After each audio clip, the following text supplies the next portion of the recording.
Hello and thanks for joining us on your channel of choice, Africa Independent Television AIT, and welcome to the Signature Show. I'm Waboz Njokand. In this edition of today's program, the Department of State Services, DSS, says there is a plot to set aside the Constitution and install an interim national government. The Inspector General of Police celebrates the Nigerian Police Force for arresting over 500 election offenders in the just concluded cycle of elections. But is there more to make the celebration worth our while? Who owns the child, the mother or the father? And why do we not answer Mr. Our mother's name? Plus, thank you. Please stay with us.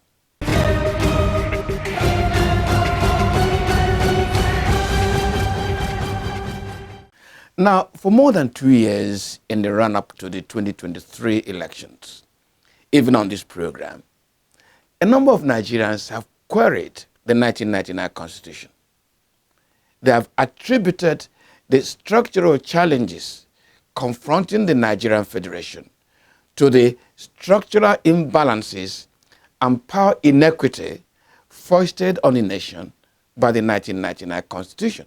Now, as a matter of fact, many Nigerians objected to the constitutional amendment by the National Assembly, arguing that mere amendment cannot cure the Constitution of its deformities. They have canvassed on this program an interim national government that will midwife a new constitution, or rather a recourse to the 2014 National Conference to address challenges confronting the Nigerian Federation. But last week, the Department of State Services raised the alarm that the conversation was moving away from a healthy national debate to a plot. Now I asked myself, how can this plot be actualized? Is it by force, civilian revolt, legislative fiat, or judicial pronouncement? The DSS has cautioned us in the media to be wary of being used to execute the plot. Now, forceful change of government is illegal, cowardly, and unacceptable, and legislative fiat has no place in democracy. Judicial pronouncement will be a recipe for dissolving the Nigerian nation, which no sane Nigerian can contemplate or tolerate. But the Nigerian citizen is not given to revolt. If anything points to that, then the DSS should begin to warn politicians, because for long the citizens have remained afraid of the state, its operators, and its leadership. If for once the state begins to be afraid of the citizen, then the politicians must begin to learn to be accountable. That is the issue.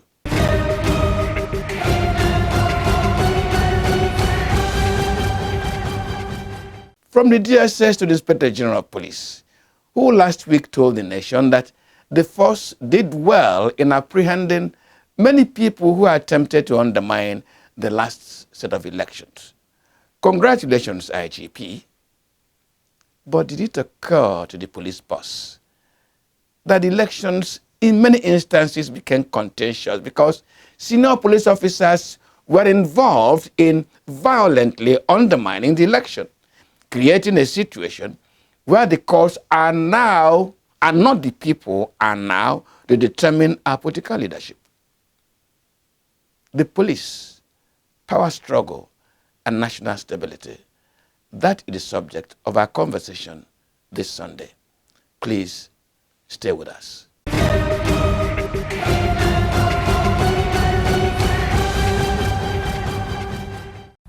Dr. Hussein, where have you been? Yeah. Welcome to the conversation. Thank you, Chief. Very good to meet you again. Thank you.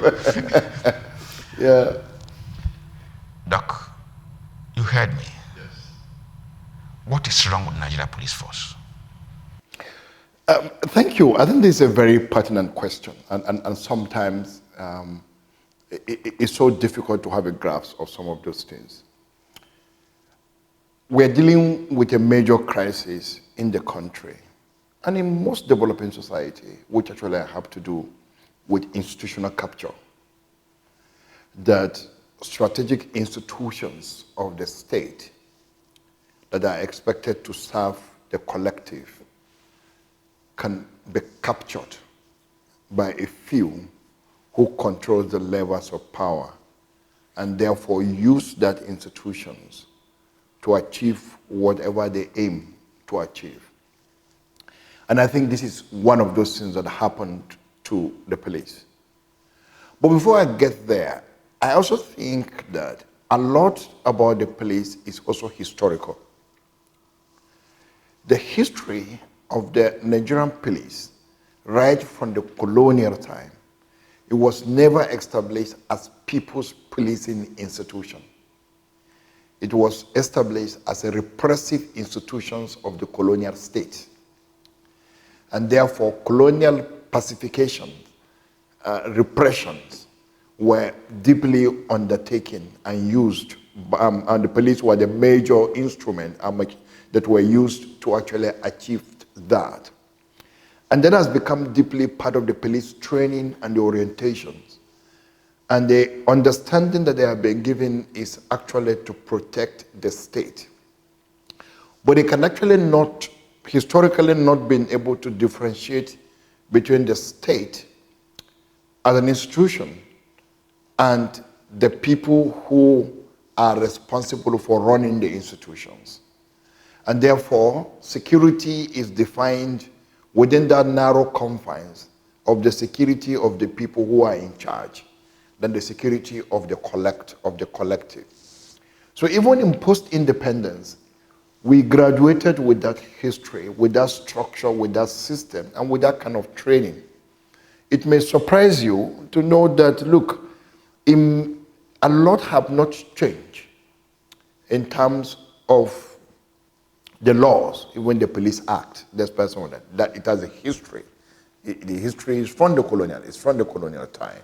The orientation, the training, are still largely around that. We all are very conversant with the whole history of native authority policing and what they have actually happened in many parts of the country.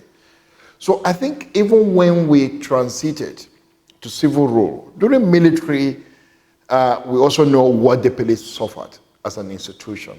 The loss of priority of the policing institutions, the underfunding, under-equipping, under-training that the policing institutions went through.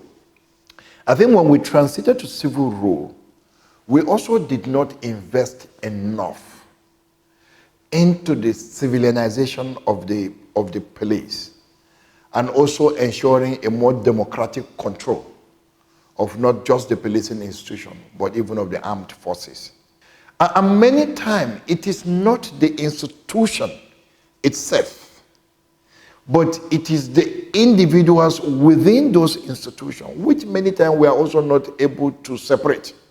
Because for me, police is police. And if we examine this, we also have to examine it in the context of the attitude, the behavior, the values that drives our politicians.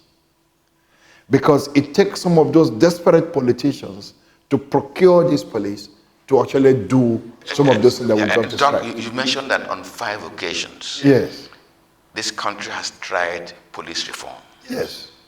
Yes, since 1999. Is nobody really conscious that there needs to be infused into the Nigeria police a different orientation, a different ideology, a different, not just the equipment, not just recruitment in the number. Let me just draw your attention to something. In this last election, both the Presidential National Assembly and the governorship state assembly elections, there is massive complaint of infractions, violence. But with respect to this conversation, the police were seeing on video complaints raised by contestants that the police really participated in undermining the process. Now the Inspector General of Police released out arrests that were made. Does the headship of the police not see that its members being available to be procured to undermine the process is a mental matter, an attitude matter that you should be concerned about? And who will help that police leadership to identify this problem and begin to solve it? Thank you, Chief. Because I also was involved in this electoral process as an observer, and I led one of the biggest observer groups in the country during that elections. I want to also say that there were instances where the police were right on point. Their intervention was swift. They made some very good arrests, and probably those were what part of the number that he was counting. But at the same time, there were also reports of infractions by men and women of the police force, like in some of the locations that you did mention. But very quickly, the police reform that we talk about, I think it is just that there hasn't been that level of seriousness in terms of what the kind of investment that we need to make the reform. Reform requires a certain level of sacrifices. For me, an institution like the police, I don't see any value in getting retired senior police officers to chair or serve in these reforms. Because what they bring to that process is what they have. And what they have is what the complaint is. Is what the complaint is. That's one. Two, a major governing institution of the police is actually the Police Service Commission. But the commission, the law establishing the commission provides that is somebody of a retired level of IG that will actually be there. So what does that person bring? What the person brings is what we have been complaining about. So if you were an IG and you couldn't lead a significant change in the place, then you now grow to become a member or a chair of the service commission, including those who actually left the role in a very embarrassing manner, have actually chaired this commission. So the commission would have been a very important governing body that holds the police force accountable, because it has a certain level of representation, including the representation of civil society. Don't forget the fact, but don't mind the fact that sometimes non-civil society people are actually meant to be there to represent civil society. We've seen that. You see politicians appointed to represent civil society, but we have had instances where really civil society people were there. I think Ayobe was there, Otive was there, Romy Mom was there. But the larger collections of people are people who have nothing, and with due respect to them, to offer in terms of the kind of thing we expect. And that is why many times what you end up finding is the contention between the police management, which is the hierarchy, and the commission fighting over contract and recruitment.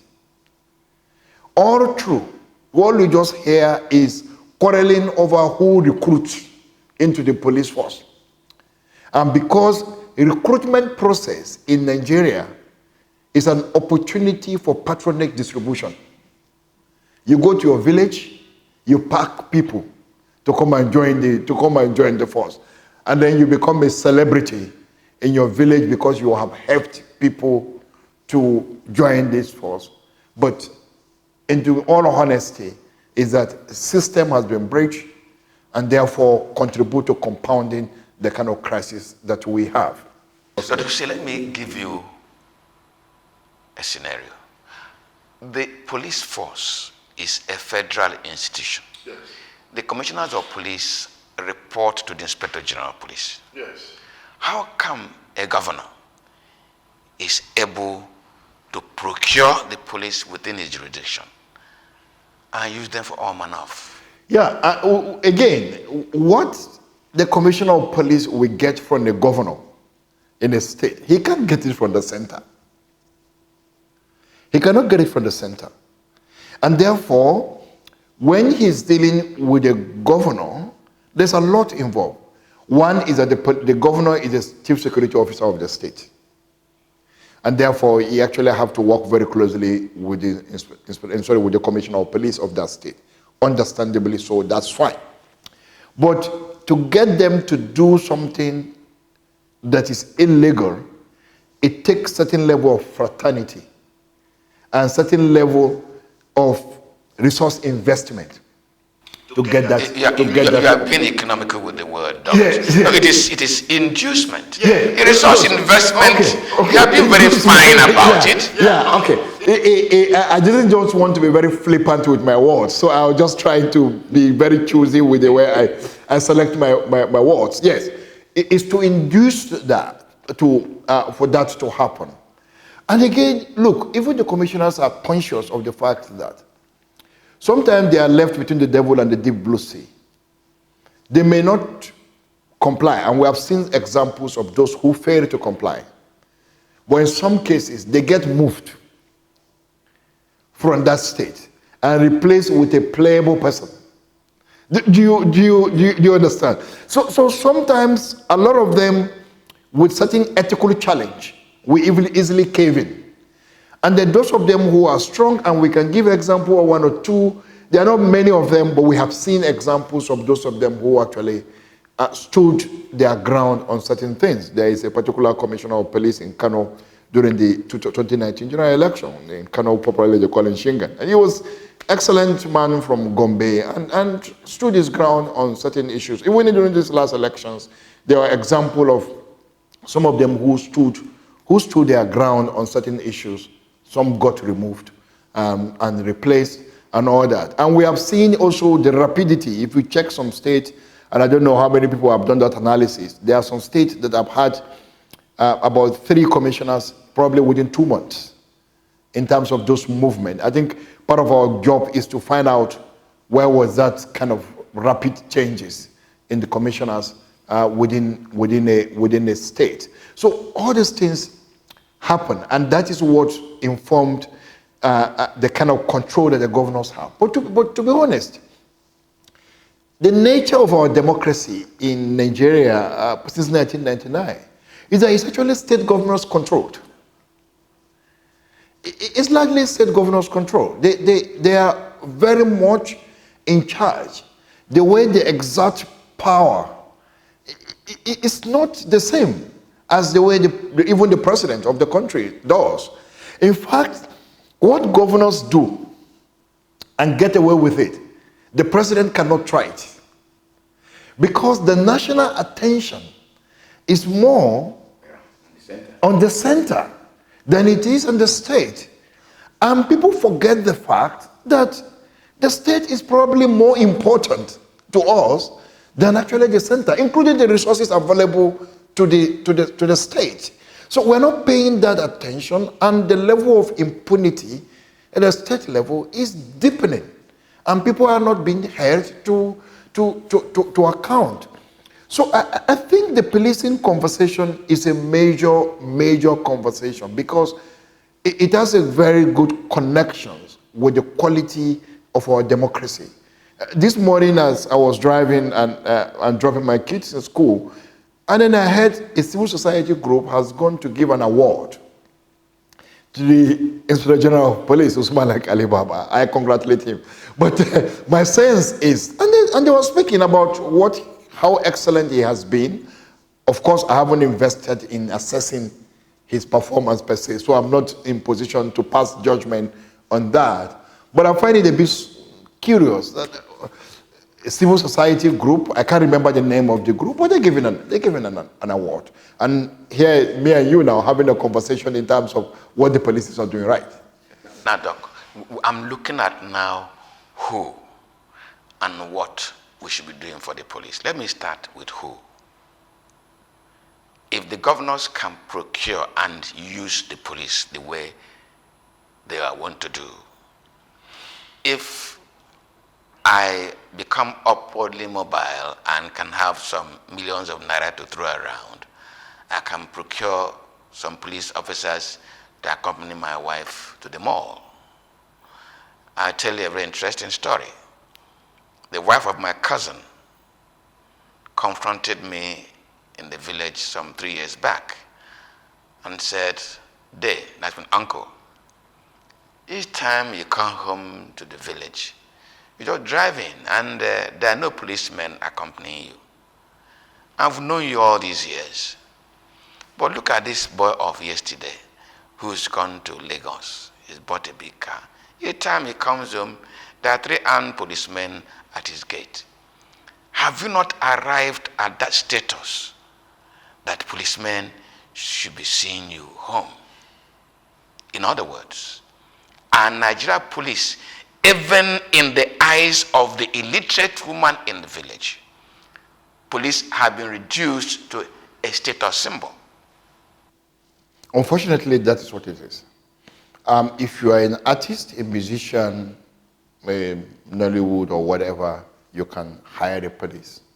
And then they follow you everywhere, including follow you to commit crime. If you're a politician, you can hire, and then they follow you.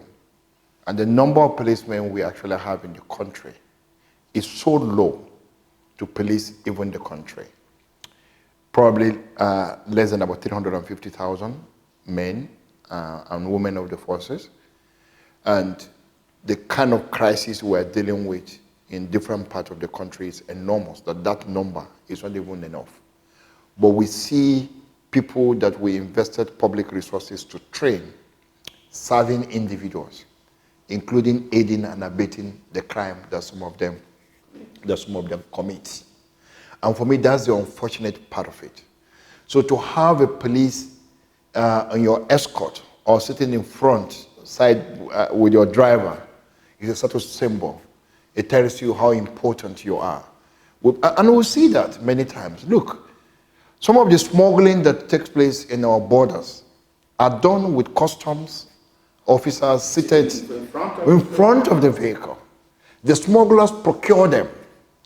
So it's a crisis we are dealing with, a crisis of our institution. Yes, this conversation is more on the police. But if you check any institution in our country, you will find this kind of thing. You know, I was trying to say who and what. And that was why I was giving the example. Yes. The National Assembly has committees overseeing the police. Yes. The executive, the president, is the commander-in-chief of the armed forces, including the police. Yes. This is the topmost echelon of supervisory authority over the police in Nigeria. What should they be doing for the police force? Remember, we have talked about orientation. Yeah. Because to me, police requires dismantling. Yeah. Can we afford it? Can they see it? What ought they be doing now? Yeah. You know, there's a lot that we need to do. There are some structural issues, and there are some that have to do with a larger reform that will come with a better legislation. And I have, because I've been involved with this conversation with the police. And to be very honest, probably in the last 15 years, been part of major discussions on police reform. I know that I have met some excellent police officers. And I know some of them who even retired that are consulting for other countries. Yes. Ironically, excellent people, you know, who have served in the police, some up to assistant inspector general of police, some as police commissioner because of their education, their exposure. We work with some of them supporting other countries and in their reform process. Unfortunately, when we are reforming here, we don't involve those kind of people. So we need a proper reform of the police, but a reform that is not police-led. A reform that is probably citizen-led, where you actually get very knowledgeable people. Look, we have excellent, even academics who have done extensive work on policing, depth of knowledge in the reforms. I've done an extensive study of the reform of the police post-apartheid in South Africa. It's unbelievable what went through. We've seen what happened in Liberia post-war. In Liberia, it's not perfect there, but I'm just giving instances where major incidents happen and how countries come up to reform. I think that's what we need for the new leadership of the country, is to come in and have in mind that we have to reform this institution. But we have to reform it independently. Number two is that any reform that we undertake that does not permeate down to our recruitment and training, we haven't started. So we have to get to ensure that we recruit, and then our training institutions are not dehumanizing in a manner that it brings out wrong people, because that's what you'll find. Go to our police training institutions, particularly where other ranks are recruited, are trained, either in Kaduna or Lagos. Go and check the facilities available in those places. It does not bring, that kind of institution cannot bring out the right caliber of people that we want in the police, in the police force. The second thing is actually the accountable, the institutions. Look, the National Assembly Committee on Policing, we also need to be very clear around that and the quality of people that are in those things. I actually think that the whole concept of Minister of Police Affairs needs to also be checked again. Is this something that fits when you actually have the Inspector General of Police who is leading on this? Because it's a different thing when you have tripartite institutions, and then you have a minister who is lead. But even with that, you actually have a chief of defense staff who has that kind of umbrella, this thing around them. I don't really think that you need a minister at that level, and that you can, so that the president can actually have direct relationship and there is no intermediation with those functionaries, because sometimes the intermediations allowed it water down some of the issues and the day-to-day conversation that is required between the what would you call it, the leadership of the and the political leadership. I think that's probably will need to be checked. I would rather go for an advisor on policing to the president, which is very different from national security advisor. It's policing, so which is basically that civil institutions and getting direct advice on how best to manage those. But let me allow you to ask a question. I just was going to add to what you were saying. Yes. Do you think that the president should be appointing inspector of police? No, I think that the president does not, even at the moment, The Council of State doesn't appoint. The Council of State doesn't appoint. It's an approving officer, because the Police Service Commission does the recommendation. In principle, that's what we are supposed to see, and the president approves that recommendation before it gets to the National Assembly. So their mechanism is not an outright thing. I think part of the challenge we had in the previous time was around security of tenure, and why the police Inspector General of Police are not independent enough is also because they don't have a security of tenure. But I think we've done well in terms of strengthening that security of tenure, and now it's even being abused, where somebody is due for retirement and then you say that he has to stay for a particular number of time. And I think this is totally unacceptable, because it kills morale. Everybody who have served the police force and have gotten to a level of an assistant inspector general of police is looking forward to one day becoming an IG. And so, of course, not all of them would be. When you delay them, and it affects their morale.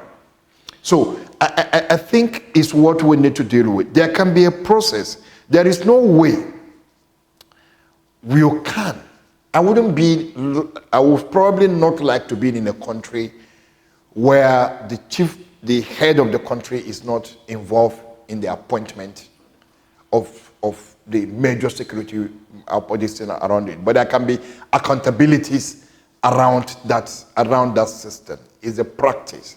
We cannot vote for an IG.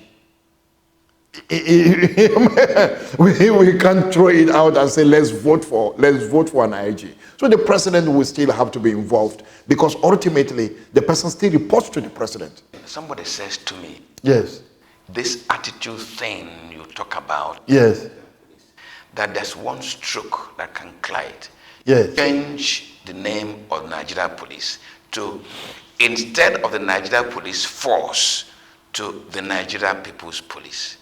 Does it make sense? No, it doesn't make sense. I don't like the name force. Remove force and change to Nigeria People's Police. Yeah, I know that the Obasanjo did change, but the challenge was that it didn't change. It didn't change it in the constitution, and those who are against it, because there was this Nigerian Police Service came at a point, if I'm not forgotten, and I also knew that when Tafa Balogun was in IG, he brought up a slogan or a motto for the police to serve with integrity. You remember all those things. Names matter, but not every time. Particularly when you are dealing with institutional rot. When you have this level of rot, even if you change it to whatever, you are not going to change the personnel, and it will not change the culture and the practice that you actually have in that institution. I think, yes, I would love to see that the force is removed.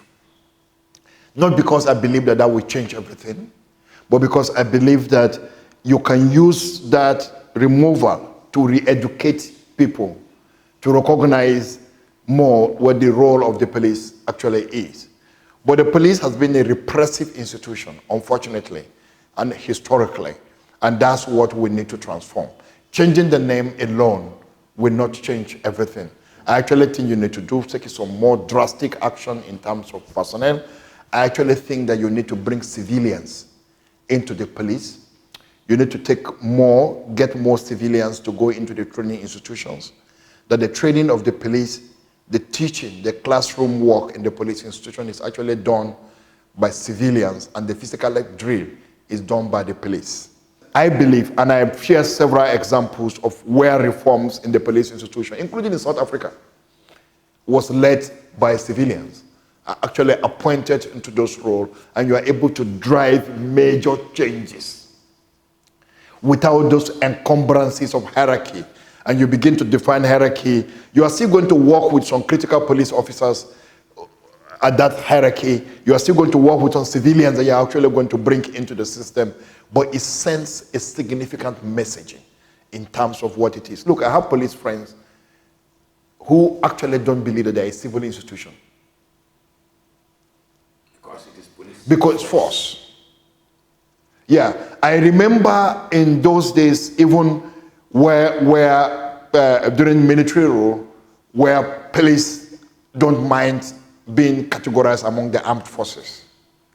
So that's the kind of thing. It's a kind of orientation, because that force gives them a certain level of confidence, control and power that we don't need. Yes.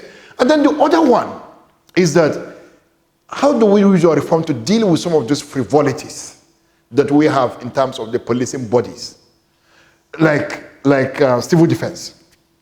Why do we need it? Why can't it be part of the police force? Like Federal Road Safety Corps, why do we need it? These are waste of public resources, not because the people are not performing their responsibility, but because roles are being duplicated. And therefore, what we need is to merge them. They can become departments within the police institutions, but you have one leadership. So you have civil defense, doing what? So you can say, okay, this is the non-armed group or whatever, because each time we create those bodies, we arm them. Now, civil defense have arms, just very recently, the Drug Law Enforcement Agency received approval to also carry arms. I will not be surprised very soon. Road safety, we also so they also begin to carry arms. So you have, and these are policing institutions. They are all policing bodies. So you are duplicating them. Why can't you just have the road safety as a road traffic unit? Under the police force. Under the police force. Of the police force. Of the police force. Why do you have yellow fever? So the traffic department of the police force. So why don't you just have one? It's a department, and that department will be led by an assistant or a deputy inspector general of police. And then you have the civil defense, and you say that, look, these ones are the non-armed side of the police. They don't take arms. And then you gave one DIG to also lead that. But under one, the drug law enforcement agencies, you also have that. Narcotics department or the police force. Yes, because they were all emerged from the police. So these duplications have contributed to undermining the policing culture and also the resources available. Look, at the point, I don't know whether this has changed now. I've not paid attention to it in the last few years, 2-3 years. But at the point, civil defense people were earning more than the police. A constable in the civil defense earns more than a constable in the police force at a particular time. And at a point, the rate at which the civil defense get more resources is more than what the police get.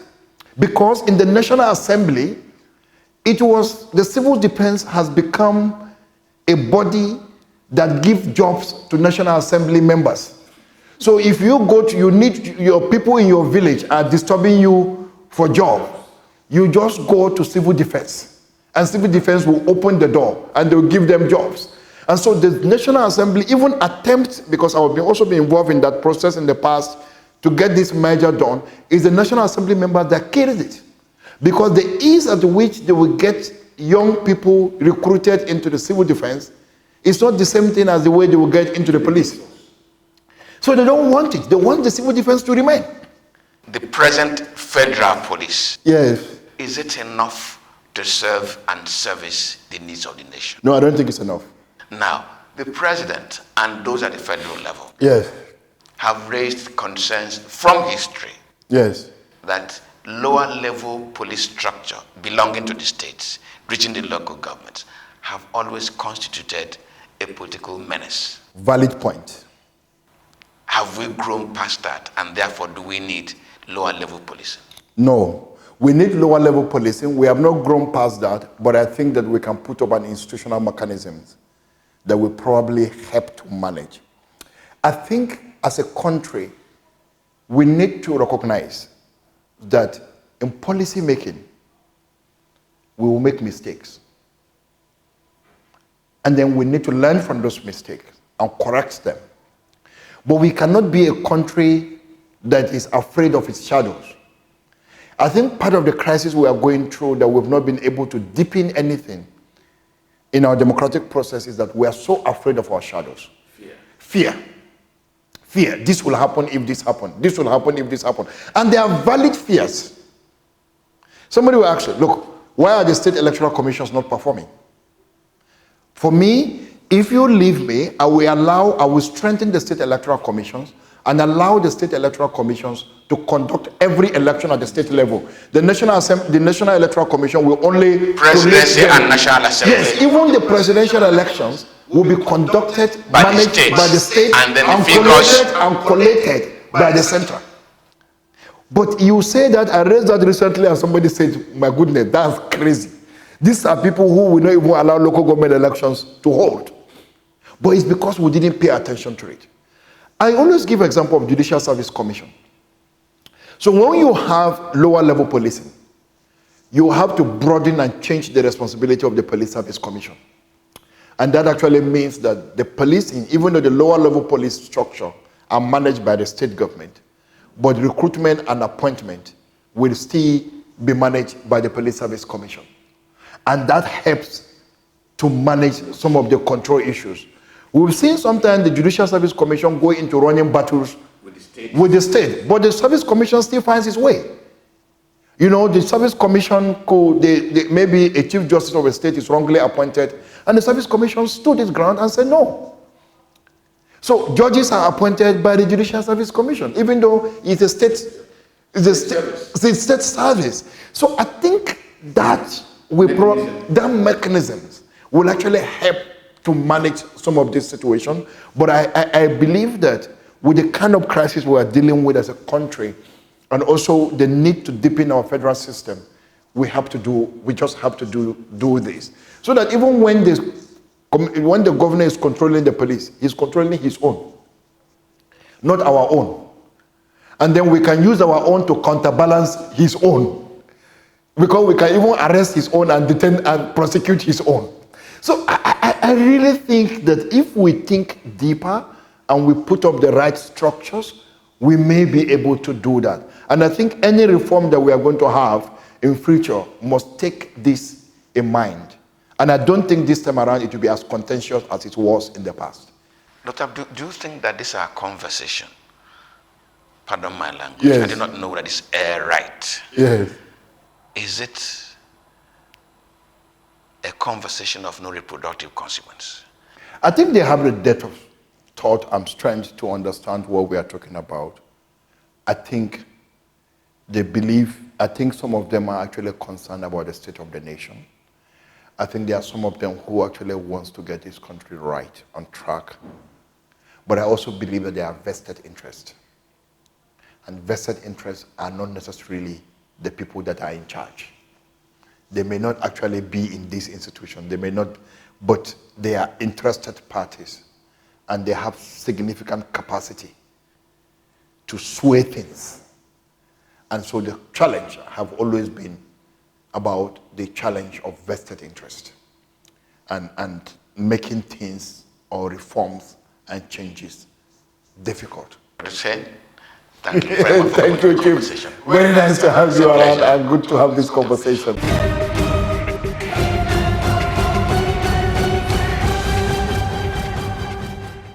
Thank you, Dr. Hussein. Now, my name is Nwabueze Njoku. Njoku, my surname, is from my father. So, why is my name not Nwabueze Ngwanze, my mother's name? Now, social psychologists and even the religions insist that the mother weighs so much in the making of the human personality. Yet, even as mama knows best, the father owns the child. Why? This is the subject of our special report this Sunday. Whose child are you? Sit back and follow us.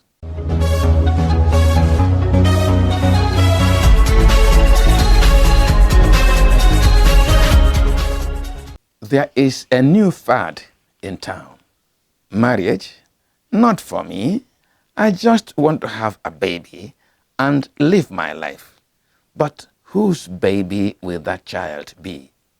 First, what is forcing this fad on the Nigerian society? Just like same-sex marriage, which the West is pushing on the world, single motherhood is migrating from New York to Nene, and the culprit for this new fad? Pursuit of career and the good life it brings, and the pressure on polygamy.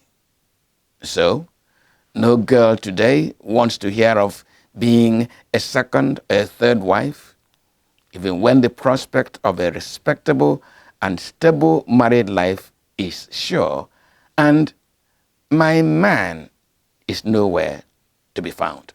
If they feel fulfilled, respected and honored in the responsibility of actually taking care of children and bringing up an individual, more women will be willing to actually take that responsibility. Unlike, because it's not a honor thing. Hey, you're a housewife, or it's not a honor thing. So a lot of them just wants to go for the career, go for all the other things, struggling with the men, because they feel that that's where the prestige is, as against, if I have brought up a very good child, my prestige is in that child, because my honor is placed on that child. To whom does the child of a single parent belong, since he or she does not have an institutional father? The child answers the name of our mother's father, but is he really his child? The question opens a bigger issue, even in a formal and legitimate family. Between the man and the woman, who owns the child? From different passages to the Bible, a mention of children in the Bible is hundreds of times. And a number of times children were mentioned in the Bible is actually associated with their father. But there are a lot of instances also shows that ownership is attributed to the mother when it comes to bearing the child. They said Sarah did not give birth to a child, and so she was worried about this. But we could also understand that even Sarah herself was saying that she will want to be a child for Abraham. Herself being a mother was actually concerned about giving a child for her husband. So by what she is saying, even as a woman, she's attributing the ownership to the husband. So there are a lot of instances in the Bible, you see a woman crying for a child. But at the end of the day, you will hear the same woman saying, I want to give birth to a child for the man. Islamically, the woman, she's having the upper hand because the father rank is around number 5 when we talk about the arrangement of those that can take care of the child in a state whereby there is problem between the husband and the wife. So the first person is the wife, which is the mother, except if that mother is not responsible enough to take care of that child, thinking that the child should be given to her, maybe something bad or negative may happen in the upbringing of this child. And so the children are ascribed to the man, and the religions decree so. Outside of religion, our patriarchal society gives the children to the man. And so there is a Barack Obama, a Winston Churchill, a Vladimir Putin, and a Muhammad Buhari. But in reality, does the man own the child? And in contributing to the makeup of any human being, does the father play so much role as to be ascribed the ownership of the child? A child that is not good is for the mother. So the mother owns a child that is not good, but the father owns a child that is good. But the question people would ask is, who trains a good child and who trains a bad child? Who? It's the mother. So the father is just taking and identifying with something that has been trained by a woman as his own, like you said, by mouth. It is taken for granted that a person's genealogy should be drawn along the father line. And so A begat B, and B begat C, all father lines. There is, however, evidence, both psychologically and medically, that though the physiological makeup of a person is 50-50 between father and mother, the emotional makeup of every individual derives more from the mother than the father. Again, if you go back to psychology, the woman owns more power on the life of the child than the father. If a child is, so let's look at adverse childhood experiences. When the woman is the one who has the problem, the child is more likely to grow up damaged than if it is the man who has the problem. So if a woman has a mental health issue and the man has the mental health issue, the woman would affect the child more. If a woman is being beaten in a household where there is domestic violence, the child grows up with a problem. If it is the man that is being, dealt with in the marriage, the children will still struggle and struggle. Maybe he's a man, he should be able to have power over himself. So a woman owns more power, and I think that's why I agree with you that women should be more empowered, because they are the ones who make up the society. No, I disagree. The the woman's contribution to making a child is not dominant. There has equal, even the man is the one that determines the sex of a baby. For example, if a woman is pregnant and is going to have a child, a male child, the man contributes the Y chromosome that makes the child a male. So the man determines the sex of a baby. Having said that, on the matter of intelligence, I doubt it. I debate it, even though there are studies to prove that. In my own case, and those of my siblings, we picked our intelligence from my dad. Perhaps because my mom was not as educated as my dad.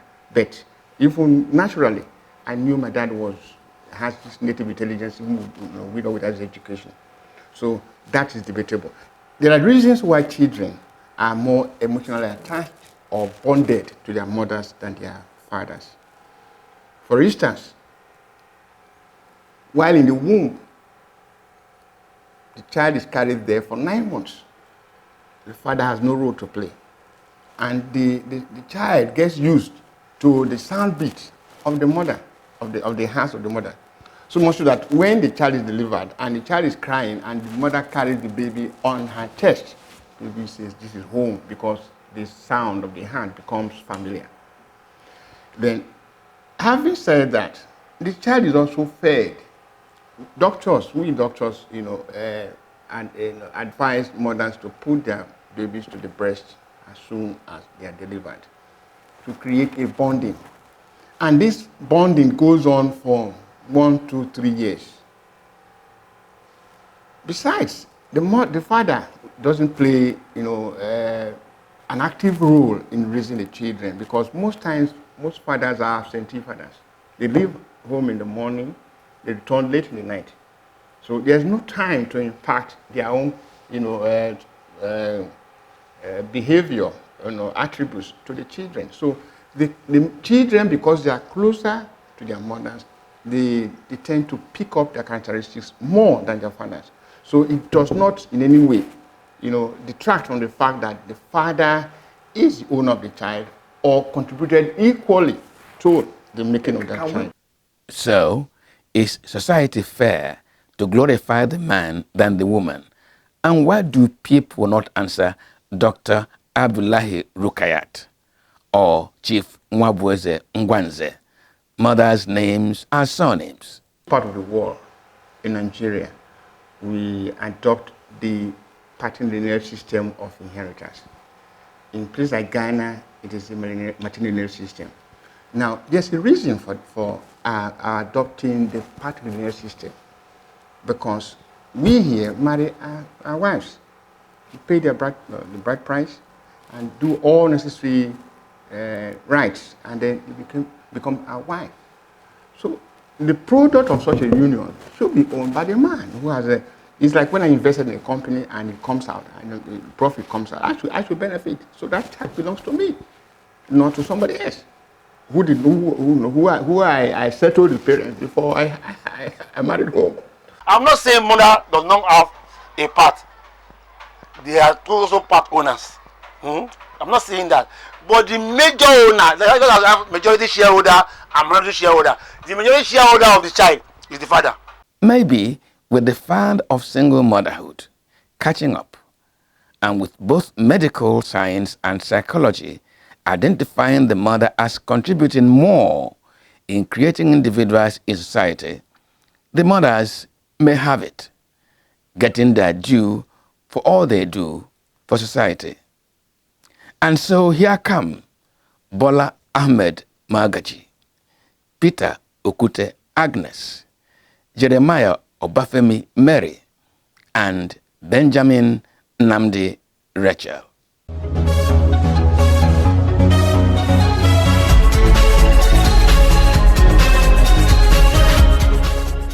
And now for our thank you for this Sunday.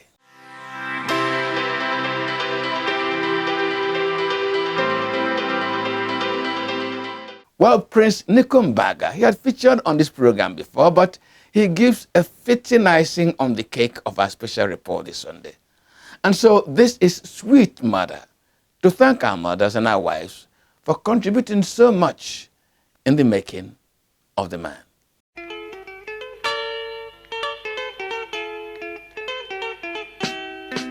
Sasa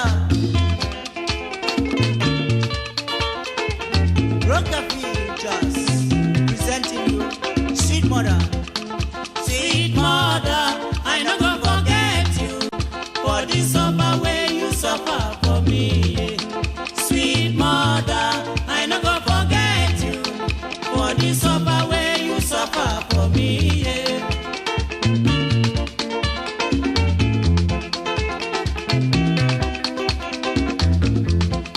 When I dey cry, my mother go carry me.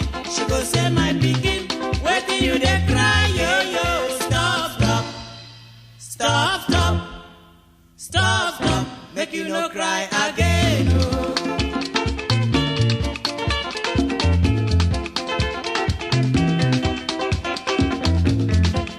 When I wan sleep, my mother go bed me.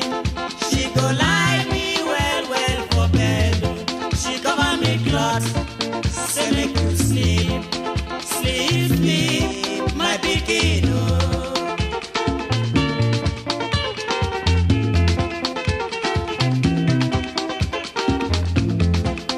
When I dey hungry, my mother go run up and down. She dey find me something when I go chop. Oh. Sweet mother, sweet mother, oh, eh, oh. So na my sweet mother.